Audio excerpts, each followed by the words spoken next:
Good night सगळ्यांना. आमचा असा रात्रीचा प्रवास चालू होणार होता. रात्रीच्या 10:30-11 वाजता आमचा प्रवास. अशी गाडी, सुंदर गाडी होती, छान होती गाडी. श्रीराम जय राम जय जय राम अशी सगळी येऊन बसली आणि प्रवास चालू झाला. रात्रीचा 10:30-11 वाजता इतकी एन्जॉय करत होती, खूप एन्जॉय करत होती सगळे. तुम्हाला सांगते आता मी कुठं जाणार होते. आम्ही जाणार होतो गणपतीपुळे. सगळ्याजणी 20 जणी होता, लहान मुलं मोठी सगळ्याजणी. गाडीचे रात्रीचा प्रवास. मग आमची हे डोंगरावरचे लाईट, अंधार, चमचमचम. पोहोचलो रात्री पहाटे 4:40 रूम केली. मग 2-3 तासासाठी तशासुद्धा रूम मिळतात. खूप छान रूम होत्या बरं का. कौलारू घराच्या रूम होत्या, छान होत्या रूम. टॉयलेट बाथरूम स्वच्छ होतं, पंख्याची सोय होती. 1-2 तासासाठी आणि राहण्यासाठी सुद्धा परवडेबल होत्या सगळ्या रूम. अशी आम्ही रूम केली सगळ्यांनी. मग चेंज ती करून आम्ही निघालो बीचवरती. सकाळी सकाळी लवकर निघालो होतो, कारण परत उन्हाचं नको वाटतं ना. सगळ्यांनी चेंज केलं आणि बॅगा काय असेल ती गाडीत ठेवून निघालो आम्ही बीचकडं. सगळ्या इतक्या खुश होत्या ना, खूपच खुश होत्या सगळ्या. आणि मज्जा करण्याच्यासाठी उत्सुकता. ही शेजारची आसपासची इतकी छान झाडं होती ना, खूप मस्त. नारळाची, फणसाची, आंब्याची. सगळे निघालो आम्ही चालतच. जवळ होता बीच, त्यामुळे सगळी चालत निघालो होतो आम्ही. लहान मुलांना तर खूप आनंद असतो बीचवर जायचा म्हटल्यानंतर. काय सानू मनू इतक्या खुश होत्या ना खूप. तोपर्यंत मुलींची घाई आपल्याला रील्स करायची म्हणून. मुली खूप रील्स केल्या मुलींनी, पण दुसऱ्या माझ्या भावाच्या होत्या मुली. खूप एन्जॉय केले त्यांनी. चाललं होतं काहीतरी, कसं करायचं काय चाललं होतं, असं गप्पा चालल्या होत्या. रील्स तरी पण केली एकच, तशा भरपूर केल्या. आपण समुद्रकिनारी एकच रील्स केली. आमची सानू लय खुशी होती. सानू मनू आमच्या लय खुश होत्या. आणि ॲक्टिव्हिटी बी भरपूर होत्या. की काय ह्याच्यात बसून घेतलं सगळं, ह्या गाडीत त्या काय आहे की ते ड्रॅगनसारखं, त्याच्यात बसून घेतलं.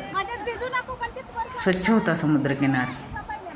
मग आळीपाळीन पर्सजवळ कोणतरी बसून खेळायला, कोणतरी जाऊन आळीपाळीन जात होता.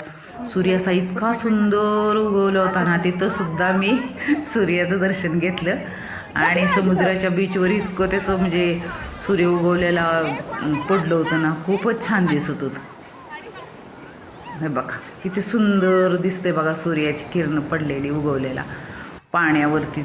इतकं छान जे दिसत होतं ना, तिथं सुद्धा दर्शन घेतलं सूर्याचं. अशी मग मज्जा करायला. आमच्या सानूला खूप खेळायचं होतं समुद्रात. सानू खूप आनंदी होती. सानू आनंदी की आजी आनंदी. सानू मनू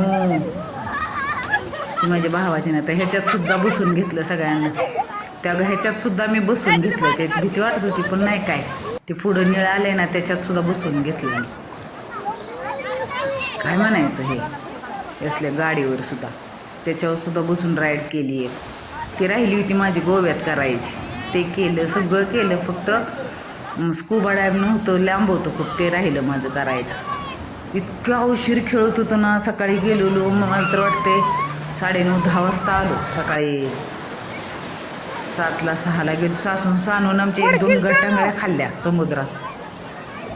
नाही तिला खेळायचं होतं, मनसोक्त खेळून दिली. खेळ म्हणली. लहान मुलांचं काय असतंय, आनंदच असतो.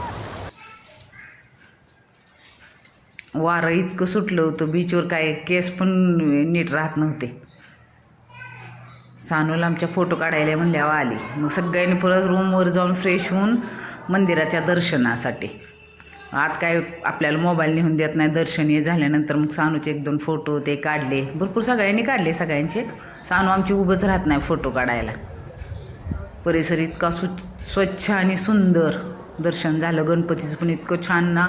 गणपतीच्या पुढं गोकर्णीच्या फुलाने लिहिलं होतं श्रीराम. इतकं छान काढलं. रामनवमी होती त्याच्यामुळं. आणि तिथला पण किनारा मग आतून थोडंसं शूटिंग घेतलं. उंट ही भरपूर होतं इथं सुद्धा ॲक्टिव्हिटी. सगळ्यांनी खूप एन्जॉय केलं.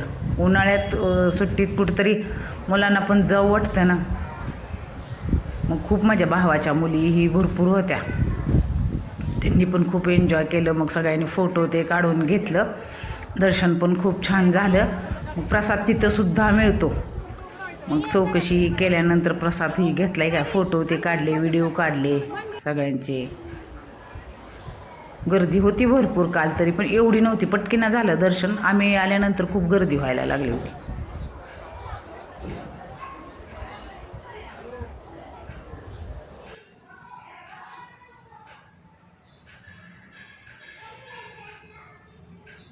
दर्शन तिथून झाल्यानंतर फोटो काढून झाल्यानंतर प्रसादाची चौकशी केली आम्ही. म्हणजे प्रसाद पण तिथं मिळतो बरं का.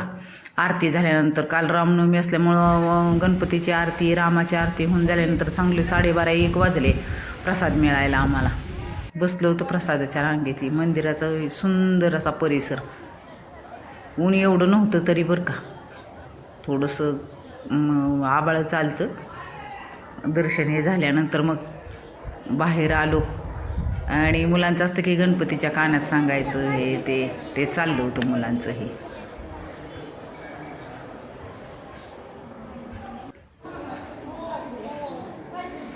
दर्शन झाल्यानंतर छान आहे.